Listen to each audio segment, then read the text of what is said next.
Buenos días y gracias por la invitación para presentar esos trabajos. Bueno, más que un trabajo, es un poco una revisión del impacto de nuestros trabajos sobre el impacto del humo de los incendios en la producción de vino.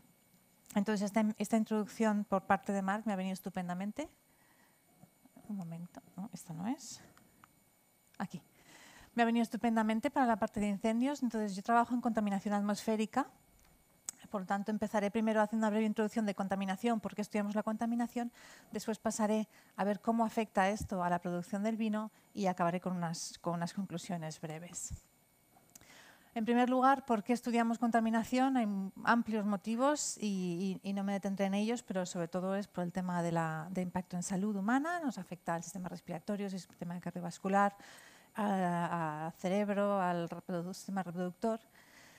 Pero también no solamente es al ser humano, sino también afecta a la salud del planeta en lo que se refiere al cambio climático. La contaminación atmosférica acelera ciertos aspectos del cambio climático, del calentamiento global y, por tanto, es un tema de especial relevancia.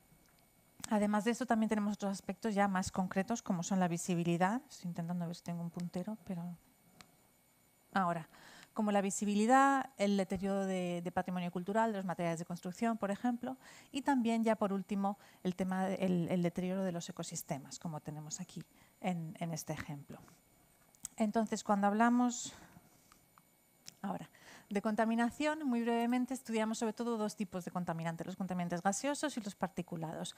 Los gaseosos los conocemos bien, son casi los más habituales, los más frecuentes, el tema del NO2 en entornos urbanos por los vehículos, el ozono, la famosa capa de ozono, troposférico, estratosférico. Pero también tenemos las partículas atmosféricas, y cuando hablamos de partículas atmosféricas nos referimos sobre todo a su diámetro. Nos referimos a ellas no por su composición, sino por su diámetro. Tenemos las partículas las más gruesas, que son las de 10 micras, las de 2 micras y media, y las partículas de PM1, que son las inferiores a 1 micra. Para que veamos, nos hagamos una idea, cuando hablamos de PM10, el diámetro de un cabello humano está en torno a 50-70 micras. Es decir, que una décima parte más o menos de un cabello humano sería este diámetro de una partícula de PM10. Y las de 2,5 y las de 1 son muy inferiores, son las que penetran con mayor profundidad en el sistema respiratorio. Y para que podamos hacernos una idea del aspecto que tienen las partículas, he elegido dos ejemplos, las que proceden del tráfico rodado, que serían estas, son partículas muy pequeñas, aquí tenemos la escala, esto es 1 micra.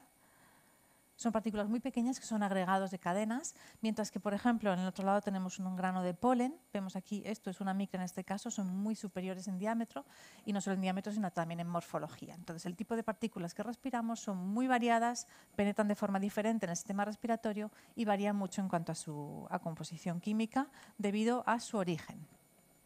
Entonces, en la atmósfera nos encontramos una mezcla de todo tipo de partículas y gases. Tenemos las partículas que son emitidas por fuentes naturales, que pueden ser, por ejemplo, los incendios, pero también los volcanes, el aerosol marino, que se mezclan con las partículas que emitimos a través de actividades humanas, los vehículos, la industria, la agricultura, todo ese tipo de cosas.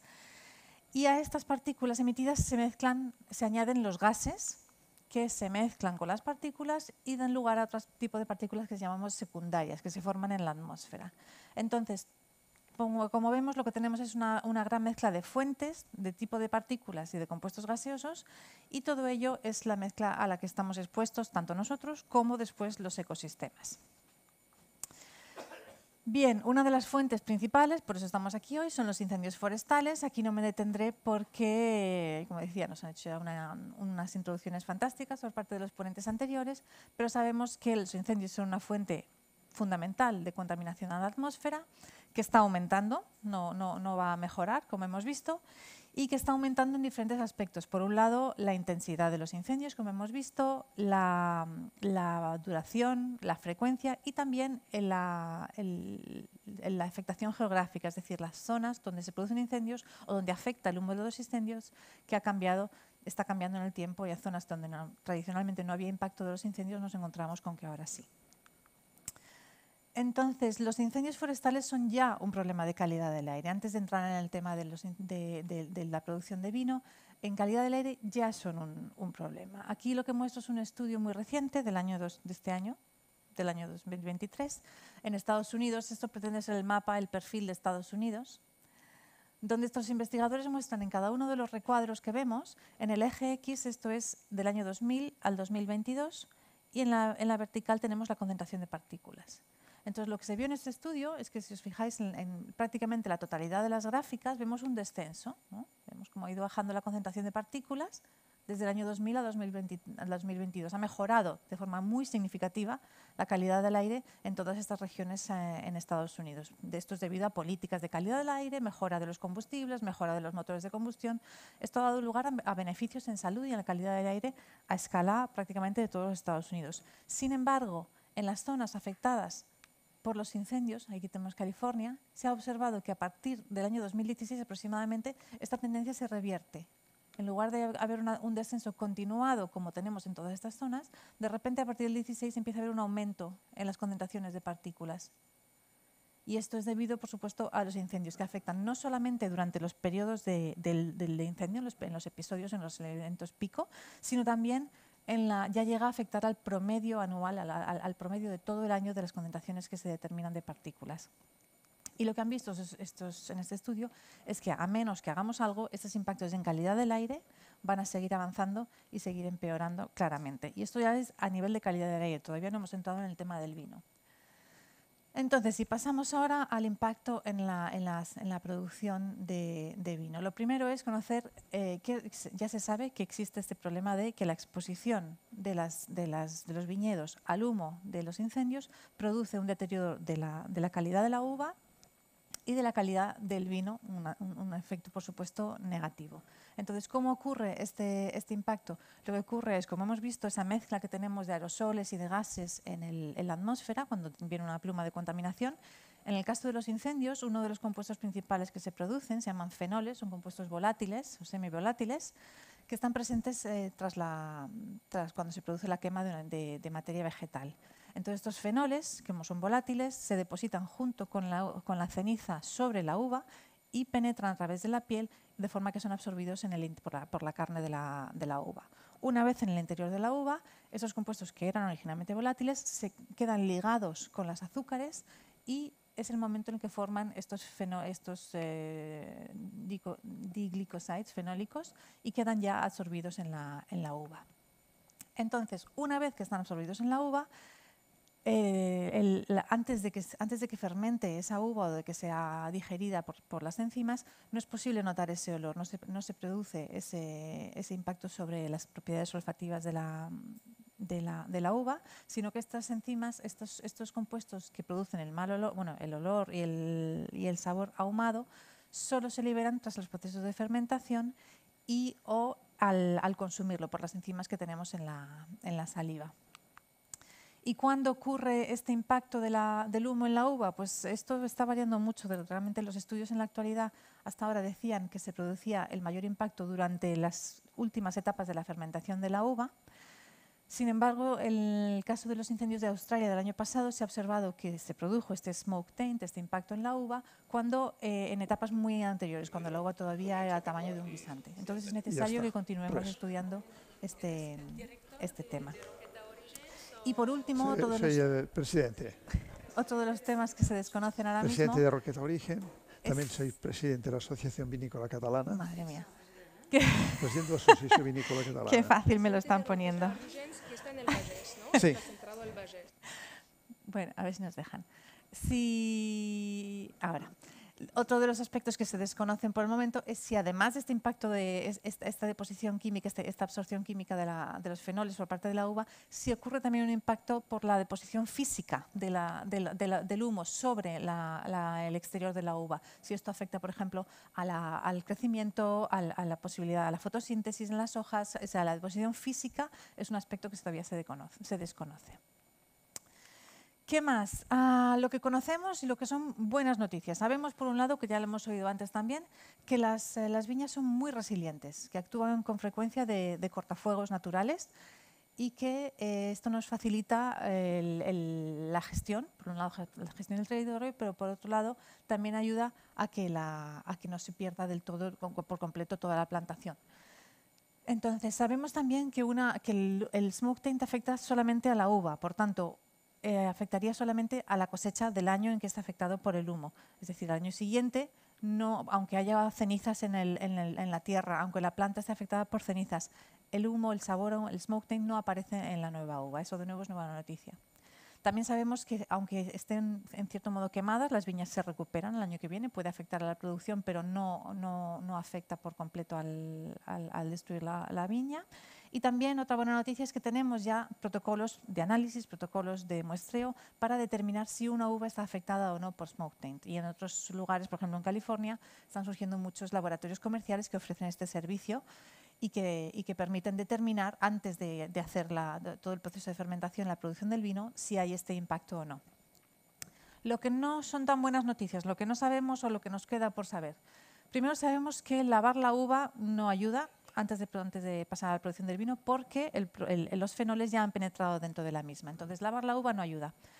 También sabemos que incluso después de cosechada es necesario proteger la uva, porque si llega un episodio de humo después de cosechada también puede absorber el humo. Por lo tanto, hay que protegerlas durante el periodo de almacenamiento.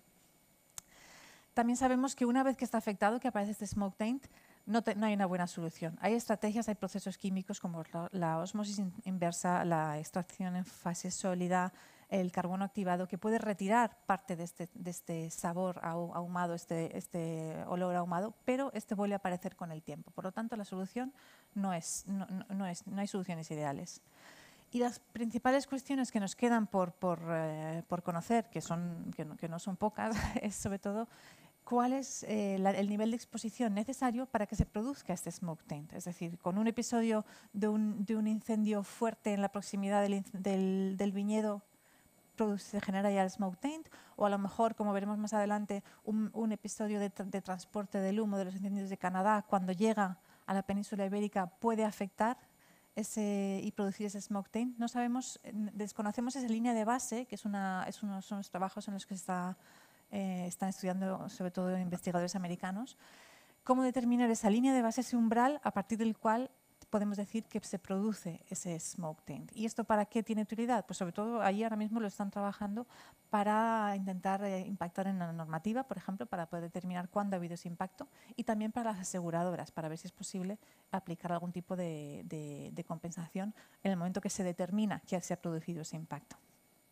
Entonces, en lo que me refería a cómo determinar cuándo se produce ese impacto, podemos verlo a muy diferentes escalas. Este es un ejemplo de nuestros trabajos dentro del FIRES, donde fue el incendio de Begís del año pasado, en septiembre del año pasado, que está aquí en la zona de Valencia. Y este es un ejemplo de cuando el incendio ocurre realmente cerca de un viñedo, ¿no? Imaginemos que estuviera el viñedo por esta zona. Entonces, aquí tenemos un mapa de la zona afectada. Este curso es donde iban los bomberos, y ellos iban equipados, esto es un monitor, para determinar la exposición al humo. Entonces, ellos iban caminando directamente en la línea de fuego.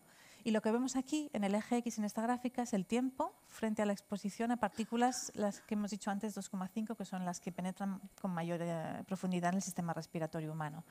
Y vemos que el momento que se acerca el bombero, que empieza a atacar esta línea, vemos como el aumento dramático de las concentraciones, que se mantienen en niveles elevadísimos durante todo el tiempo que el bombero estaba cerca de la línea de fuego, que es la misma exposición, los mismos niveles de humo a los que llegarían a un viñedo que estuviera próximo a la línea de fuego. Solo para dar un orden de magnitud, aquí he indicado el valor límite anual que propone la Organización Mundial de la Salud, que está en torno a unos 20 microgramos metro cúbico. Entonces, de los 20 microgramos metro cúbico, que es lo recomendado para la población general, a los 600 a los que están expuestos aquí los bomberos, y en este caso, si hubiera habido un viñedo cerca, a lo que habría estado expuesto el viñedo y las uvas. Pero el impacto no ocurre solamente cuando estamos tan cerca del incendio, también puede ocurrir cuando estamos a 500 y pico kilómetros. Eso es un ejemplo de los incendios de Portugal de este verano. Y aquí lo que quería mostrar es que tenemos, de nuevo, una serie temporal, donde vemos el tiempo, las concentraciones de partículas a 500 kilómetros de distancia de este incendio, y vemos cómo aquí teníamos varios sensores colocados por toda Galicia para cuantificar ese tipo de impacto, y vemos que cuando llegan las masas de aire cargadas del humo del incendio, cómo aumentan las concentraciones simultáneamente, casi se cuadruplican en todos los puntos de medida. ¿Cómo sabemos que estaban llegando las masas de aire? Porque tenemos herramientas como estas, que son un análisis de retrotrayectorias, donde podemos ver si nuestra zona de estudio es esta. Este análisis nos indica dónde estaba la masa de aire que llegó aquí el día 9 de agosto, dónde estaba hace 5 días. Y hace 5 días hemos visto que hizo todo ese transcurso. La masa de aire empezó por aquí, pasó por los incendios de Portugal y llegó a nuestra zona de estudio en Galicia. Y produjo este aumento de casi 4 veces las concentraciones de partículas. Y no solamente en aire ambiente, esto ya es como un detalle. En esta curva tenemos uno de los sensores en aire ambiente y esto era dentro de la casa donde estaba el sensor. Entonces vemos que las personas que estaban dentro de hecho esto era un centro cívico, no era una vivienda particular, en el centro cívico las concentraciones igual durante casi un día entero aumentaron de forma muy significativa a causa del incendio. Y ya por último, otro de los ejemplos, hemos visto a escala más cercana, a escala media, 500 y pico kilómetros, pero es que el ejemplo de los fuegos de Canadá del año pasado, también de este año, también es muy relevante. Vemos aquí el mapa, el modelo de la NASA americana, cómo se trasladó el humo desde Canadá hacia la península ibérica. Aquí ya vemos la imagen satelital donde se ve claramente el humo según llegaba a Galicia y una foto de Vigo a las 11 de la mañana. Que creo que es bastante indicativa de cómo estaba el cielo cuando llegaron las masas de aire que transportaban ese humo. De nuevo, el análisis de retrotrayectoria nos indica claramente que el origen de las masas de aire era Canadá. Y aquí vemos dos ejemplos de dos sensores, de nuevo, concentraciones de 10 microgramos metro cúbico. En cuanto llega el incendio, puede llegar hasta 70. Esto es en la costa y según avanza en el tiempo, según la nube iba avanzando desde la costa hacia el interior, vemos en otro de los puntos, en Carballiño, donde tuvimos incluso 2 picos cuando la columna de humo iba atravesando la península. Y ya por último, ¿cómo nos afecta esto? O sea, ¿en qué línea vamos y hacia dónde vamos en cuanto a los impactos económicos, ¿no? Sabemos que los incendios no van a mejorar y por el momento no está regulado este impacto, no hay ningún tipo de normativa que regule este impacto ni que pueda ayudar de cara a eso, al tema de aseguradoras, por ejemplo. Entonces, pensando en esto, quería poner un ejemplo.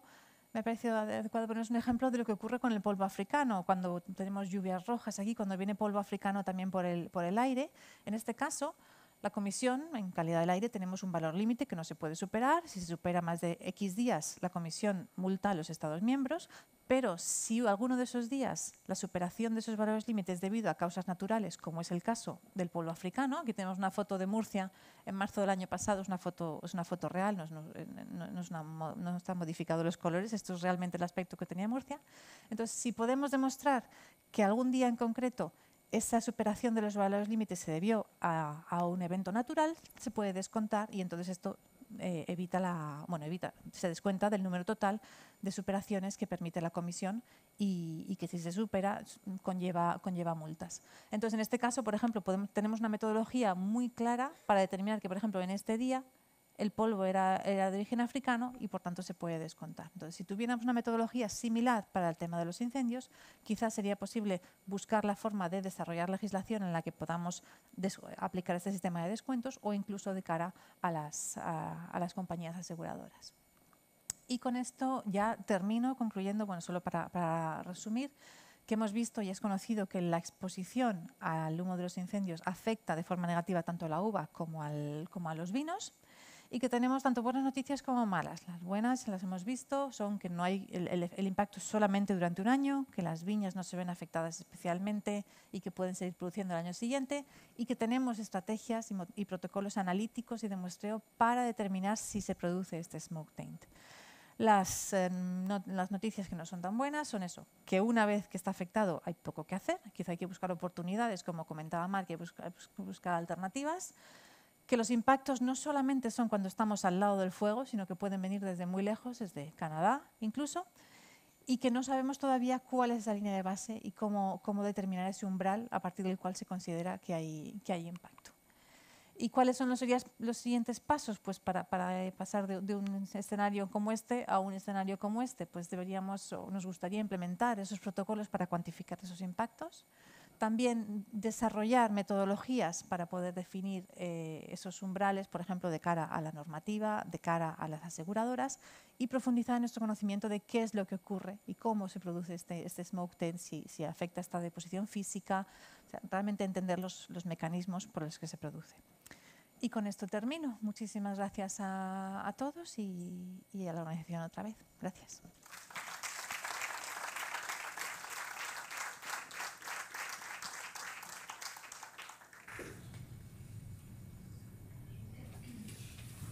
No sé si hay alguna pregunta o...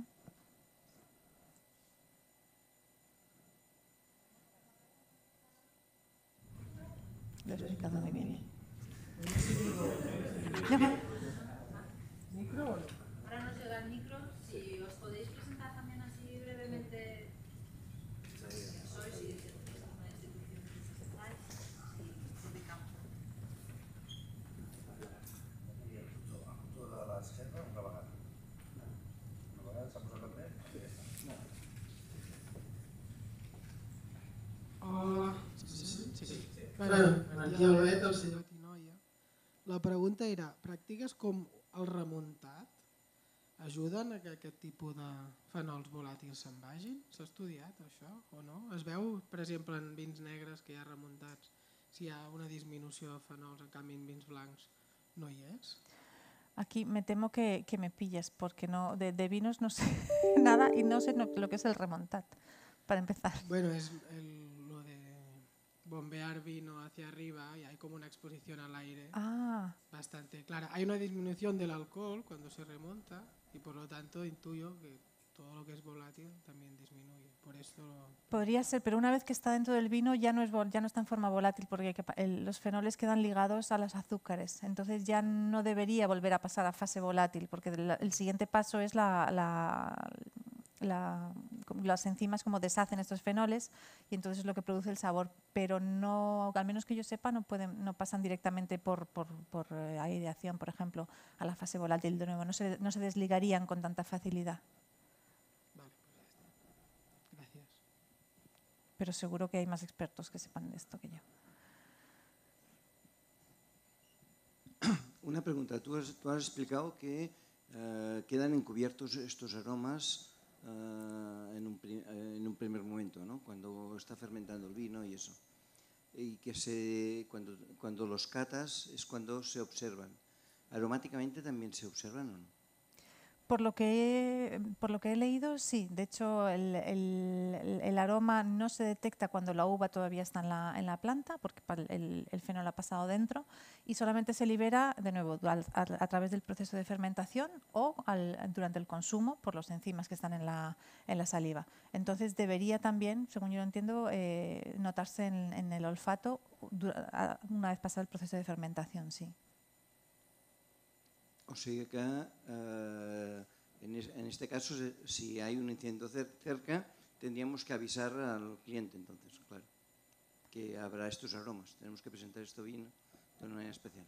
Sí, yo creo que sí, eso es justamente que no se podrá detectar antes de cosechar o incluso cosechada la uva, pero antes de empezar el proceso de fermentación, pero una vez en el proceso sí que surgirá. El problema también, la dificultad, es que no surge siempre en el primer momento, es decir, por esto decía que hay procesos como la ósmosis inversa o como tratar los vinos con carbono activado, retira parte de esos aromas, retira parte de esos sabores, pero luego vuelven a surgir con el tiempo. Entonces es un proceso que parece que es de larga liberación.